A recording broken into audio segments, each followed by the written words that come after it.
Foreseeing her future career in the tech sector, Nitamon Han Itikun decided to study for a master's degree in data science and machine learning at the National University of Singapore, which is currently ranked as the best university in Asia and the 11th best in the world.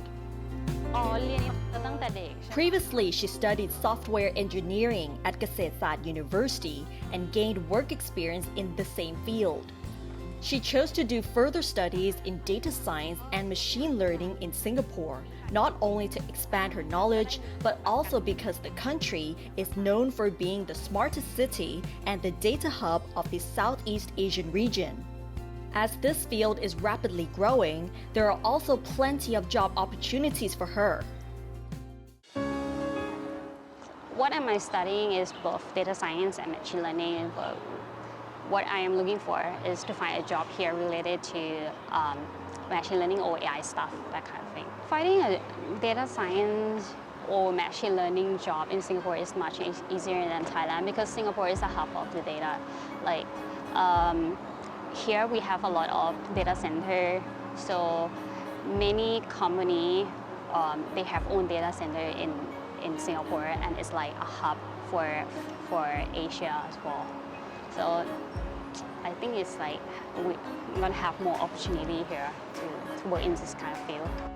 After living in Singapore for almost a year, Nitamon feels that studying there is much more challenging compared to her home country due to its competitive nature, which forces her to be more disciplined. Nevertheless, Nitamon hopes to complete her master's degree by the end of this year.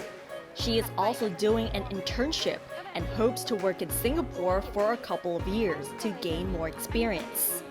One of the things that I really like here is even though like the working style is pretty tense, but I think it's very challenging for me. I feel like if I can understand and I can pass working experience in Singapore, I can do any job. I can do a job anywhere. Despite the challenges, when asked whether she ever feels homesick, Nitamon told us that she doesn't, as Singapore is close to Thailand, which means she can visit her family back home whenever she wants. One of the things that makes her feel comfortable in Singapore is that she feels that the learning environment in the country is very supportive of students. Nitamon also noticed similarities between the two countries in terms of its culinary culture and some aspects of the Singlish language. People in Singapore and Thai people, we love to eat outside. Yeah. Singapore also go to hawker center, which is a food court.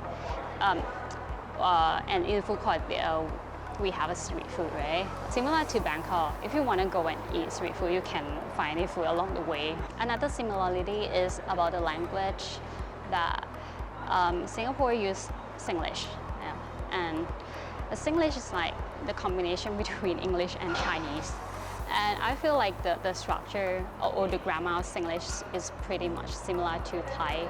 So they have like the word like la, le, lo, liao at the end of the sentence, which is similar to Thai people when we say na, ja, ma, pa.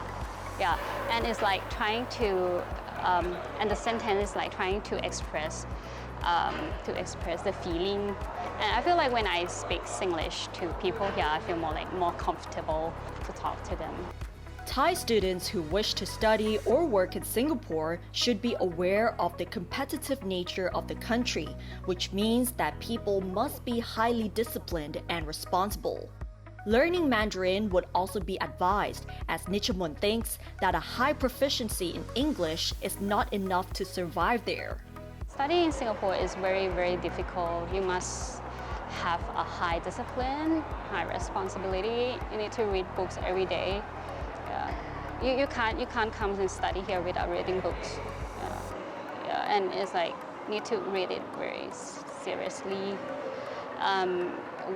If you want to prepare yourself to come here, apart from reading books, like you need to push yourself a lot because it's like coming here is very competitive, but it will be a good trade-off because here also have a lot of opportunity for you if you're trying to like grab it.